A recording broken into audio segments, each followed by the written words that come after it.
Dobar dan svima i dobrodošli na naše breakout sessione.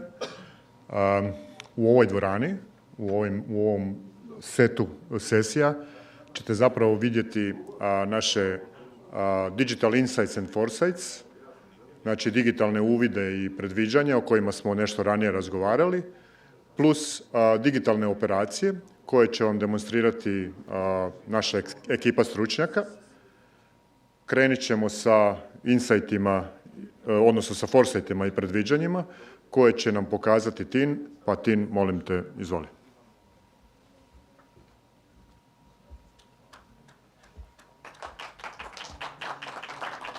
Pozdrav svima. Hvala Dominik na uvodu.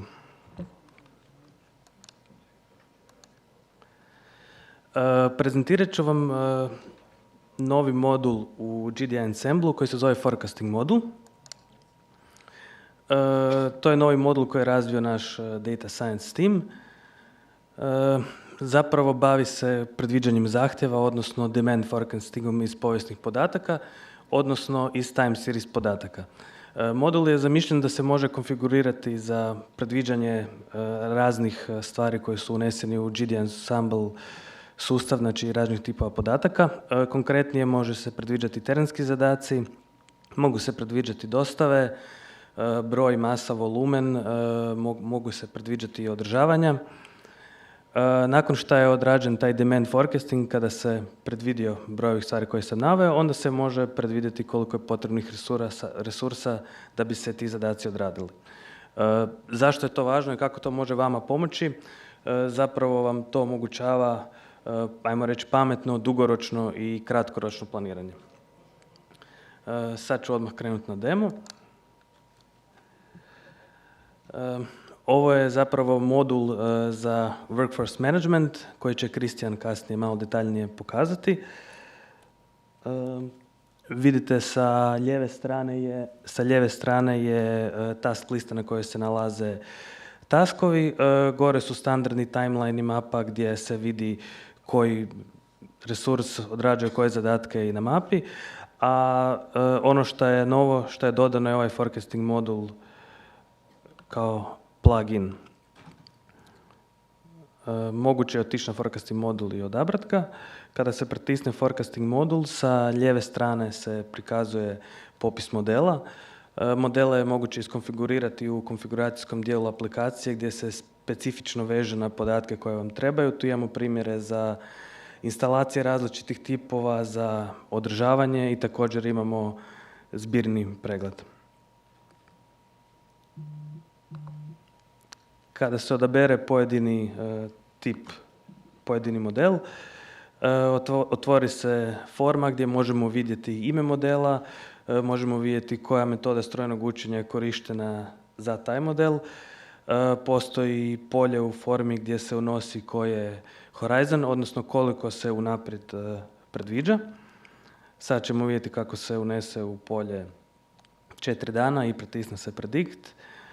Nakon pritiska predikta vidimo u donjem dijelu ekrana graf koji je od 28.8. predvidio 4 dana jer smo rekli da je potrebno predviđati 4 dana. Uz samu predikciju, znači ovdje su demo podaci za tip instalacije, recimo tip instalacije 1, vidi se koji je broj tih instalacija. Također s desne strane moguće je vidjeti broj radnika koji je potreban da bi se ti zadaci odradili. Na ovom grafu vidi se i povijest, znači ovaj crni dio, crna linija na grafu je ono što je predviđeno, a plavo je ono što se stvarno dogodilo na terenu. To je zapravo jako važno da možemo pratiti model jer često se situacija na terenu razlikuje od onih podatka koji smo imali u trening skupu i rezultat te predikcije je vidljiv u ovom zelenom gdje piše postotak. Samo treniranje modela moguće je iskonfigurirati da ide periodički na tjednoj i mjesečnoj razini. Također moguće je iskonfigurirati da se pokrene tretiranje ako ovaj model, njegova točnost padne ispod nekog dijela, a ako koristimo modele koji se automatski prilagođavaju podacima, znači bayesianske modele, oni se automatski sami treniraju. Evo, toliko od mene. Samo da ponovim, znači zapravo ideja je da neki decision maker, planer, neko ko alucira resurse može koristiti ovo za dugoročno planiranje na razini godine, mjeseci, kvartalno i slično, gdje može vidjeti koliko će mu trebati pojedinih resursa, ne nužno samo radnika, da bi zadovoljili svoje potrebe u budućem periodu i također kratkoročno se može vidjeti na tjednoj razini koliko će trebati alocirati resursa. Evo. To je to od mene. Hvala.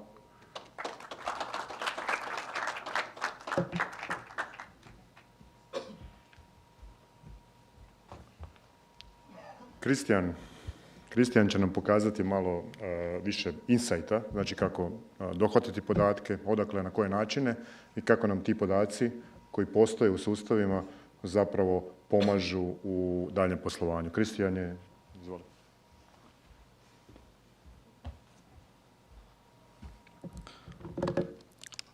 Pozdrav svima.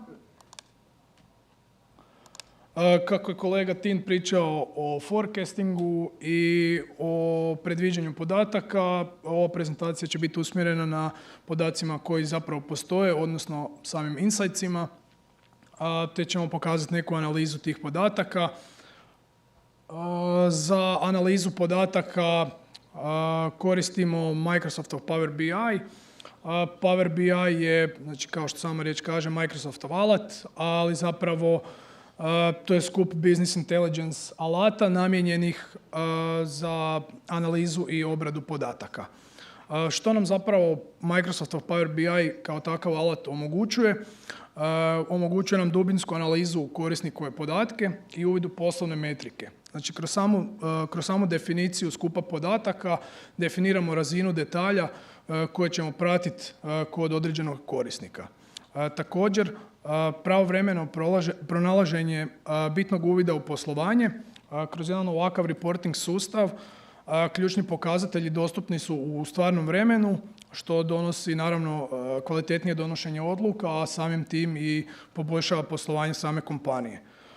Također, nešto što ćemo vidjeti kroz demonstrativni video, Power BI zapravo omogućuje interaktivnu vizualizaciju samih podataka. Kroz video ćemo vidjeti primjer par kreiranih interaktivnih izvještaja i kreiranu nadzornu ploču.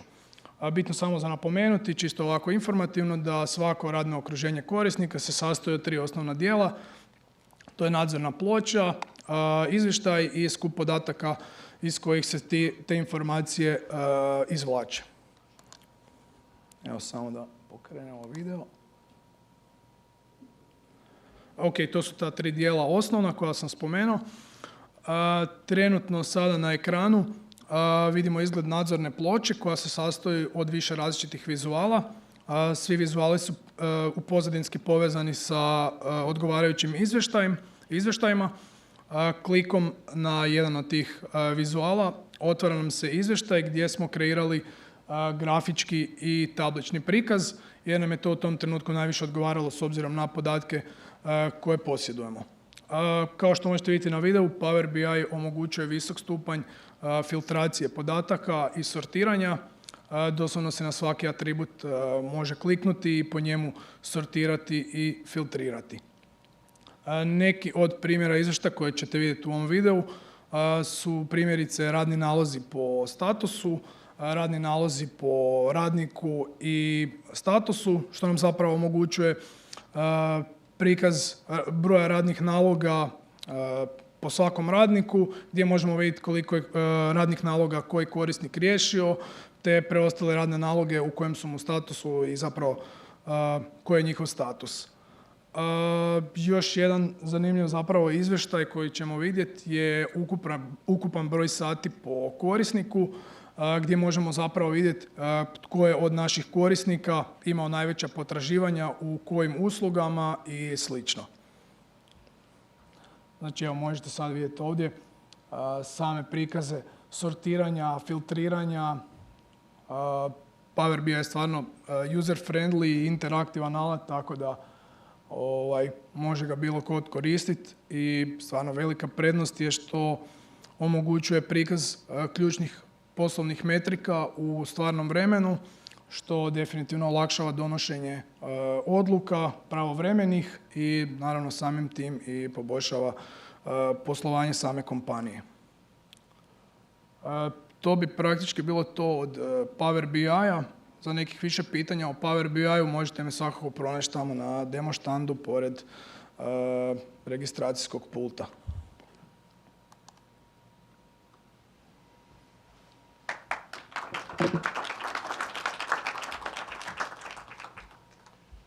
Ovo je bilo brzo i efikasno. Hvala, Kristijane. Za više informacija slobodno se obratite našim ekspertima, znači Kristijan za izvještavanje za Power BI. Postoje demo štandovi gdje ćete moći i uživo pogledati hands on zapravo kako se to sve skupa radi. Naš sljedeći session je opet vezan za izvještaje. Ovaj puta vidjet ćemo to iz malo druge perspektive, znači baciti fokus na dashboarde, znači na kontrolne ploče i na pregled onoga što imate u vašim sustavima. Vidjeli ste kako to izgleda iz perspektive korištenja Microsoftovog Power BI-a.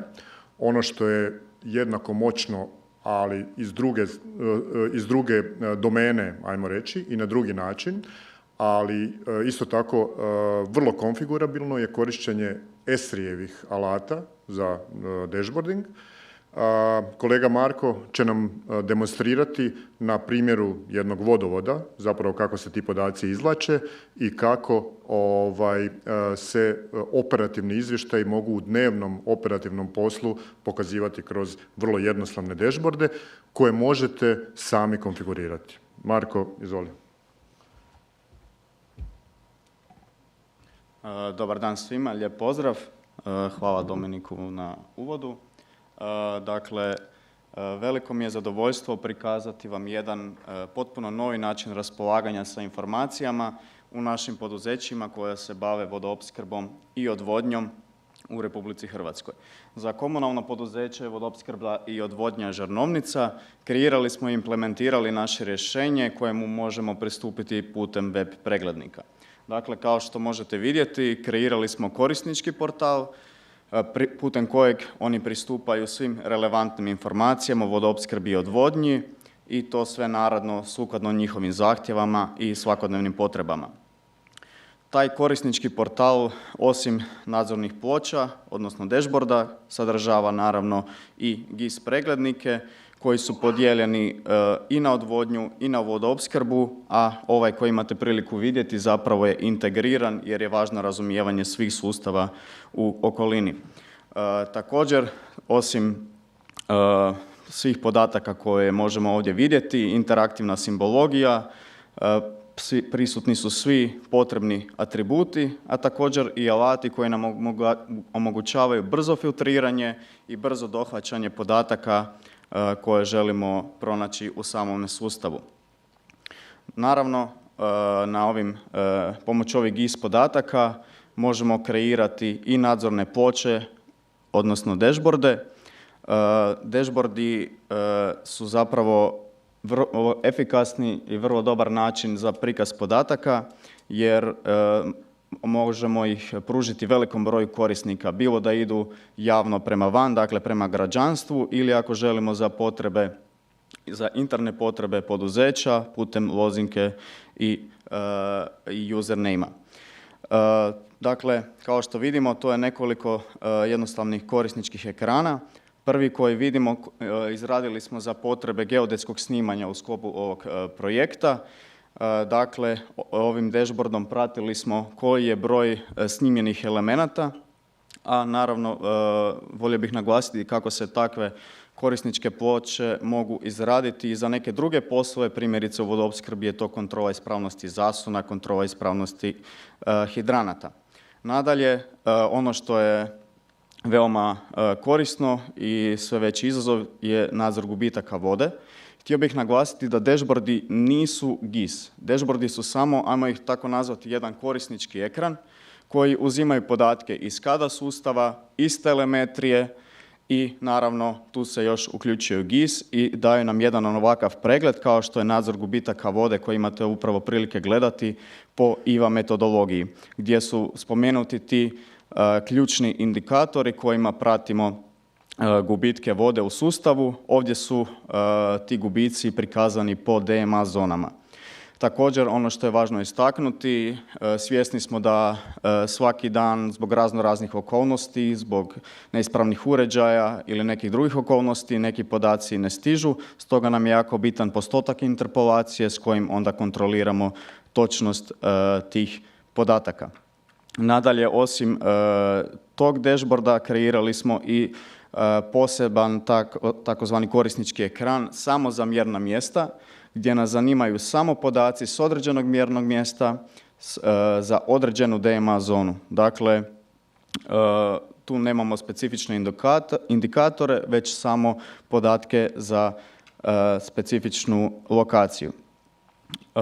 Također, vidjet ćete kasnije imamo još nekoliko dashboarda. Jedan od njih je vezan uz alarmiranje samog poduzeća o povećanim gubicima vode. Definira se neka granica nakon koje se pali alarm i analiziraju se DMA zone u kojima je došlo do povećanja gubitka vode. Također možemo vidjeti status te zapravo ukupan volumen gubitka te vode.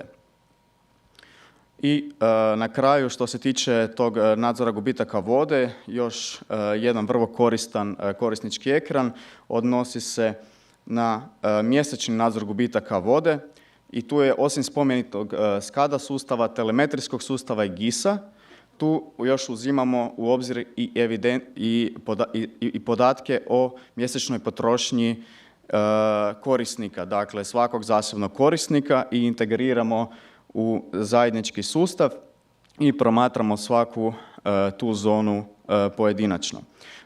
Tu bi još naglasio da su svi sustavi osim GIS-a vanjski sustavi, mi se integriramo sa njima, a također i tu se možemo, kao što možete vidjeti ovdje, još povezati sa podacima o kvarovima, koji podaci o kvarovima dolaze također iz našeg rješenja iz poslovnog procesa vođenja kvarova na vodoopskrbi. I evo na kraju, samo bih još jednom htio naglasiti kako je ovakvo rješenje jedna novost u samom načinu praćenja podataka u javnoj vodoopskrbi i u javnoj odvodnji, ne samo Hrvatskoj, već i u regiji. I ono što mi s ovim alatima zapravo želimo omogućiti jest široko rasprostiranje informacija unutar samih poduzeća i kroz ovakve korisničke ekrane da njihovi zaposlenici svaki uzme i da budu konfigurirani tako da njima daju neki benefit u svakodnevnom radu, a naravno i da olakšaju donošenje odluka. I samo bih htio naglasiti da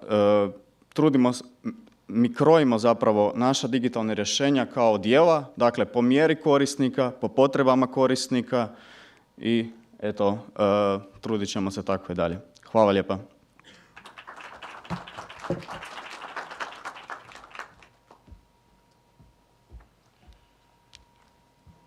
Hvala Marku. Sada ćemo krenuti u malo drugom smjeru. Znači, do sada smo se bazirali i gledali izvještaje, predikcije na osnovu izvještaja, na živim primjerima i mogli ste vidjeti u demonstracijama zapravo kako se to konfigurira i kako se sa tim alatima radi.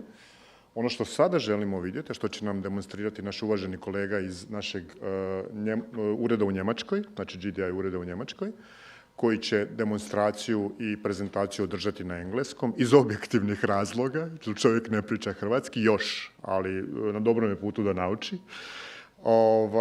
Znači, kolega Christian Hanke će vam pokazati na živom primjeru operacije i operativne procese kako pristupamo jednom kompleksnom sustavu za planiranje, izgradnju i održavanje mrežne infrastrukture na primjeru projekta jednog telekom operatera.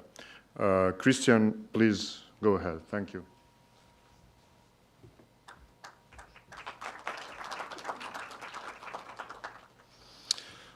Thank you, Dominik. Ladies and gentlemen, good day. Dobar dan. My name is Christian Hanke, as Dominik has already mentioned, Business Development Director of GDI, being responsible for the German-speaking countries, Germany, Austria, Switzerland. Today, in the next couple of minutes, I'd like to tell you a little bit more about the digital operation. Basically, in the last slides and basically in the last session, we have heard a lot about digital insights and forecast, and I'm going to explain basically how a digital operation is working and how those insights and forecasts can be created. Before starting, I'd just like to emphasize right now we're living in a very harsh environment. We are living in fast-moving markets. Costs of goods are increasing dramatically. Cost of energy is also increasing. Cost of fuel is increasing. And somehow we as a company, and also you as a company, everybody needs to take care about costs. And therefore, becoming efficient and increasing the productivity becomes very, very important. Therefore, innovation could be the solution, of course, and this is basically how you can improve your efficiency and how to get productive. Before starting, I'd just like to start with a definition I always use, in this couple of, or in that sense especially. A digital operation is a result of a successfully fully transformed organization which infuses business process with the agility, intelligence, and automation to improve existing and new operational business models that delight customers by increasing efficiency and improving performance. I'd just like to put this into the context of the today's pitch I do have, or of today's presentation. So right now we are discussing the digital operation of a towers business, a telco tower business. Everybody knows this. These are the nice towers which are making us able to be online, to be connected day by day. And you can imagine that those towers are operated by huge organizations, and there are a lot of assets. It's a very asset-heavy business, which needs to get managed. And the GDI Ensemble OSS is exactly made, therefore, to manage these kind of business activities. So just very high level, and I'm not going to go through all the details, but in terms of the business requirements, as you can see, the main purpose of this kind of business is to manage all the sharing partners and all the tenants. This is really important because based on this, the revenues will be generated. Based on the process requirements, you can imagine that a towers organization will handle more than hundreds of different processes. Also, on the reporting part, it becomes really crucial to have a lot of digital insights and foresights available based on the application the GDI Ensemble is able to provide.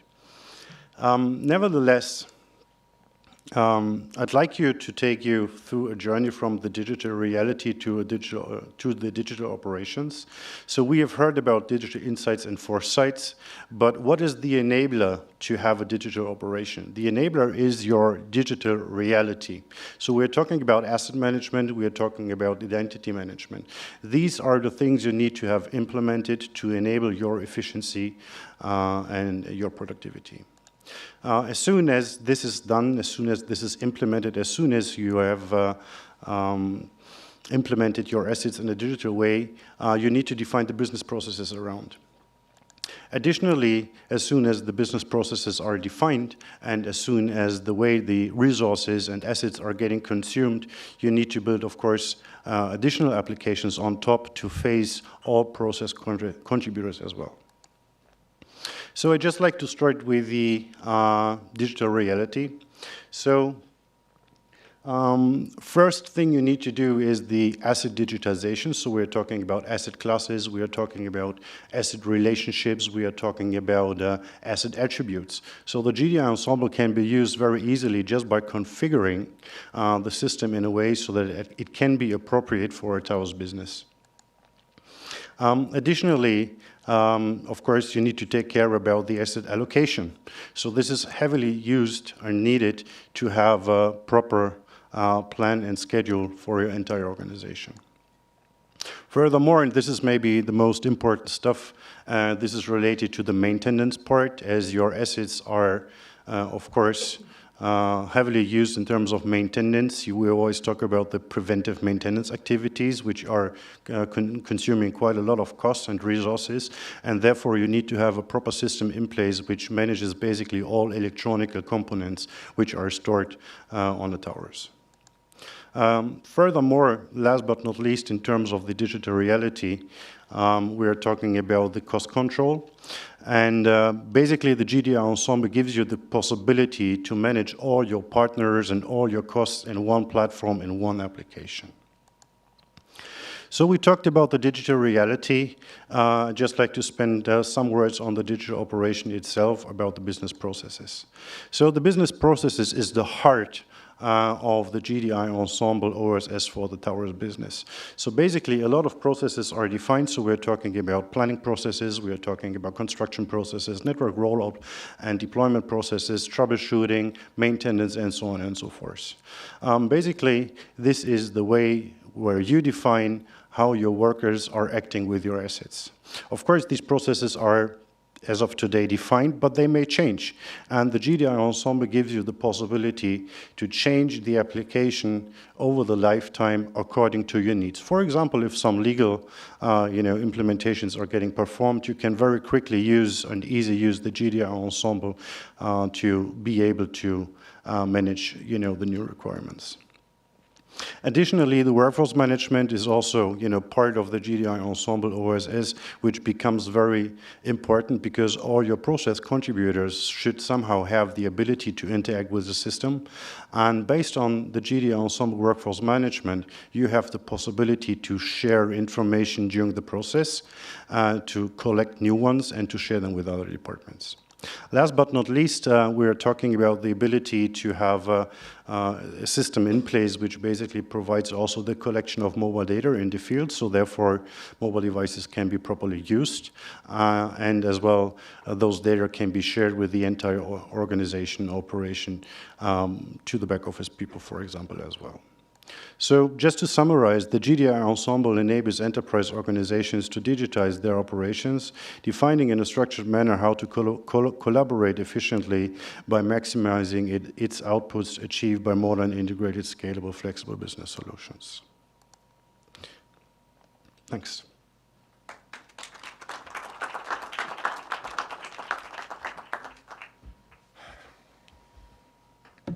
Danke schön. Hvala Kristijanu. Na kraju u ovim našim breakout sessionima vidjet ćemo dijelić onoga što je upravljanje zapravo flotom vozila, odnosno fleet managementom, sa naglaskom na temu današnje konferencije ili jednu od highlighta današnje konferencije, a to je zeleno.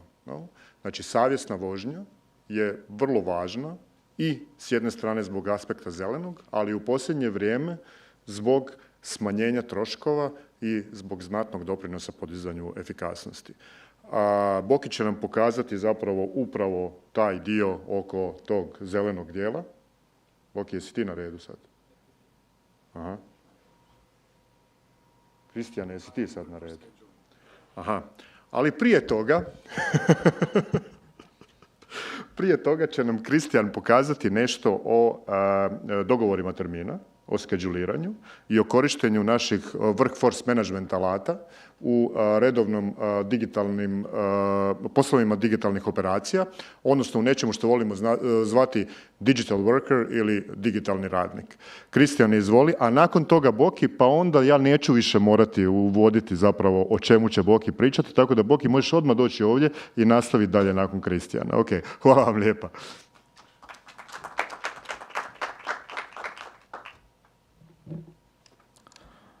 Pozdrav svima još jednom.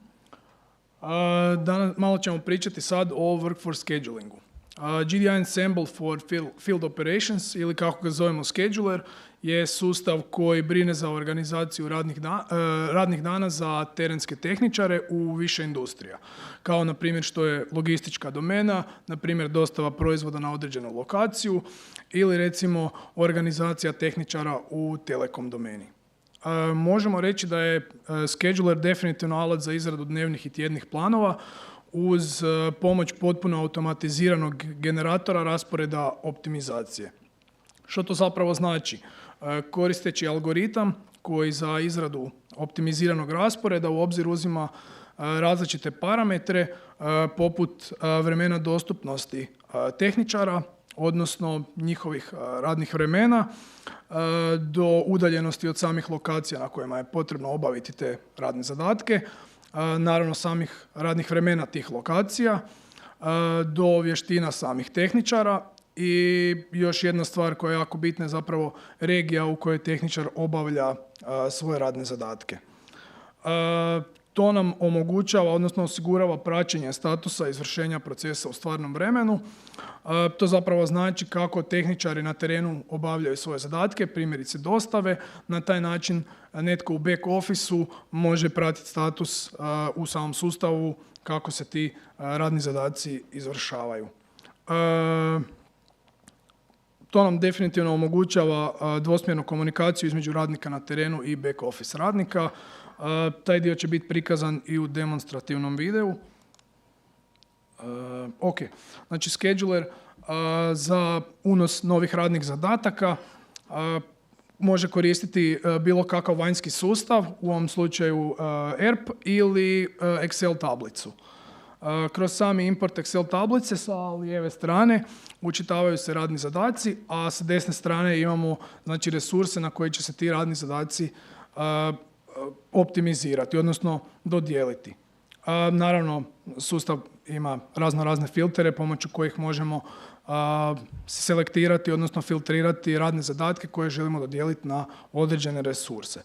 Kada smo u ovom trenutku označili sve radne zadatke, pokrećemo sam proces optimizacije gdje se koriste već taj spomenuti algoritam. Evo, kroz par trenutaka izvrtit će se optimizacija. Znači, rezultat automatske optimizacije je zapravo raspored radnih zadataka i ruta po resursima. Uz vremenski prikaz imamo prikaz i na karti.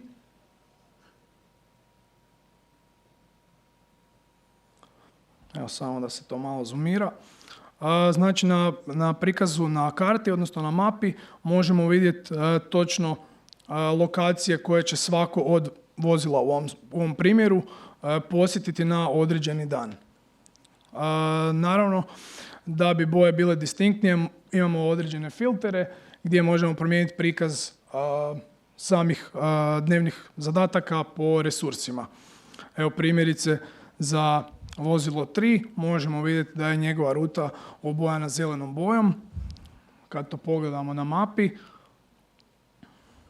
vidimo za vozilo 3L da je ruta obojana zelenom. Nakon svake optimizacije kreira se i izvještaj plana. Izvještaj plana nije ništa drugo nego znači, pretpostavka vremena dolaska i odlaska vozila sa svake znači, dostavne lokacije. Evo, to možemo vidjeti ovdje. Naravno, imamo i legendu kako bi se lakše pratilo koje vozilo je obojano u koju boju. Kada se prebacimo na filtriranje, striktno recimo za vozilo broj 3, dobijemo znači radne zadatke koje će obavljati vozilo 3, odnosno samo njegove lokacije koje će posjetiti taj dan obavljajući svoje radne zadatke.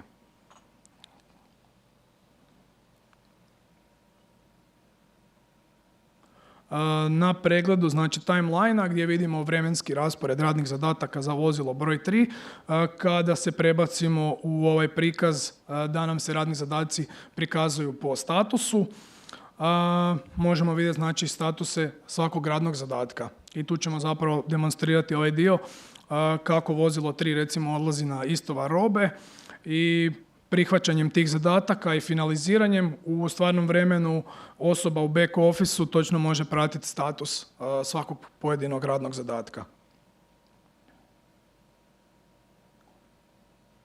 Evo vidimo kako je u ovom primjeru dostava promijenila boju na sivo, to znači da je zadatak finaliziran. Naravno, bitno za napomenuti je da tehničari na terenu koriste mobilnu aplikaciju gdje prihvaćaju i finaliziraju svoje zadatke.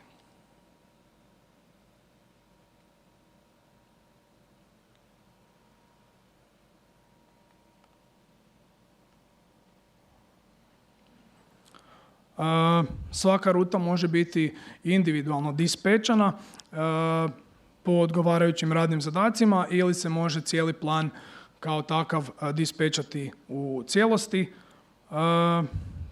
To bi zapravo bilo to po pitanju schedulera. Boki, ti nastupaš. Samo još jedna napomena, imamo demo štand sa workflow schedulingom, tako da ako imate bilo kakvih pitanja, svakako nas posjetite tamo.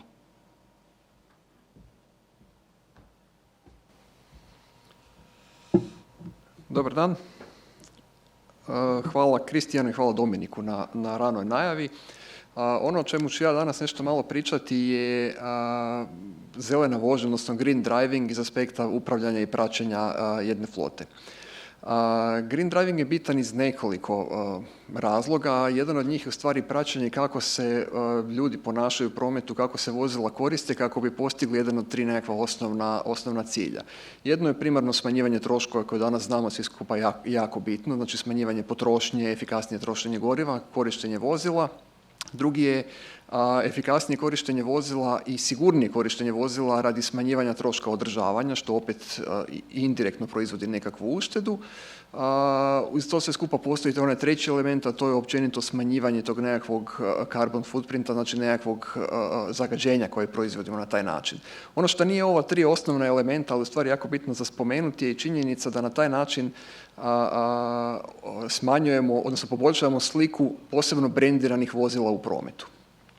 Da bi mi pratili kako se vozila ponašaju, odnosno vozači kako se ponašaju u prometu, za početak definiramo grupe vozila gdje onda kategoriziramo vozila na nekoliko načina, kao osobna, teretna, kombi i slično, ovisno o tome kako se vozila koriste. I za svaku od tih grupa vozila koje definiramo parametre kako da pratimo kretanje tog vozila. Znači koliko ćemo tolerirati naglog ubrzavanja tih vozila, koliko ćemo tolerirati naglog kočenja, brzog ulaska u zavoj i slično.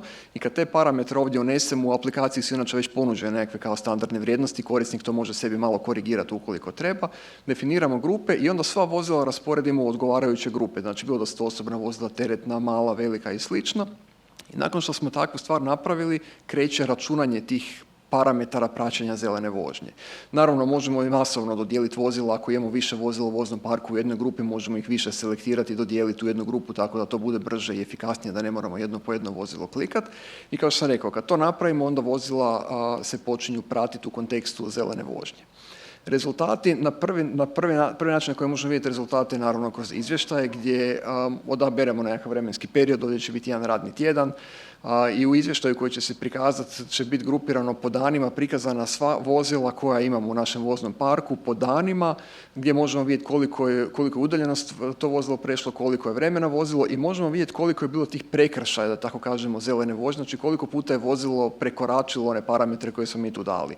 Ovdje vidimo vozača Škode Rapid koji jako voli ubrzavati i slično, tako da tu možemo u stvari već imati na prvu nekakav uvid u to kakvo je stanje i kakva je situacija sa tim podacima.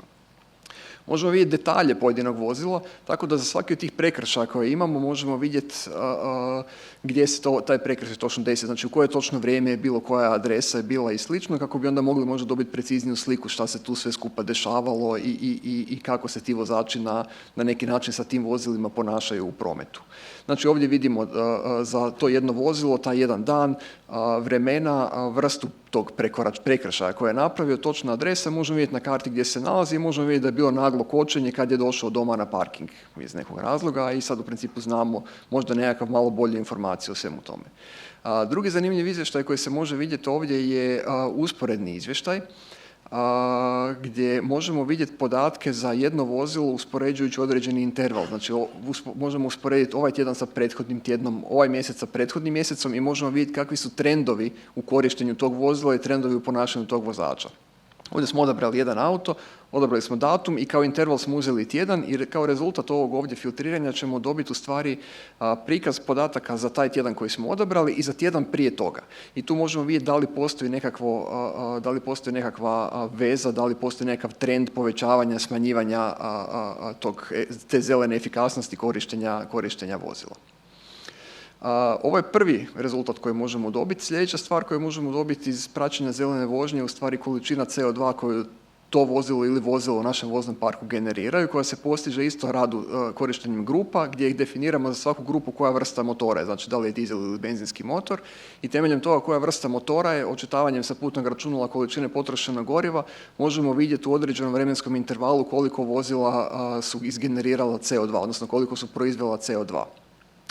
To možemo vidjeti u ovakvom istom izvještaju gdje vidimo za svako vozilo svaki dan koliko CO2 je to vozilo proizvelo u tom danu.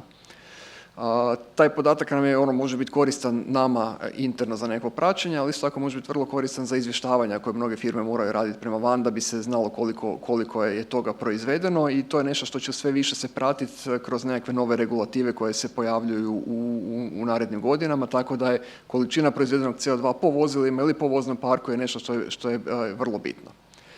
Sljedeća stvar koja bi trebala u stvari potaknuti ljude na malo pažljiviju vožnju je nekakva gamifikacija, odnosno bodovanje zelene vožnje, gdje mi u stvari definiramo nekakve naše granice dozvoljenog broja odstupanja na 100 km. Znači koliko mi smatramo da je ok da vozač par puta više ubrza na 100 km radi preticanja ili nečega, koliko maksimalno mu želimo dozvoliti. Temeljem toga se računaju nekakvi bodovi od 0 do 100 i vozači, odnosno vozila, vozači i pojedinačne vožnje se boduju.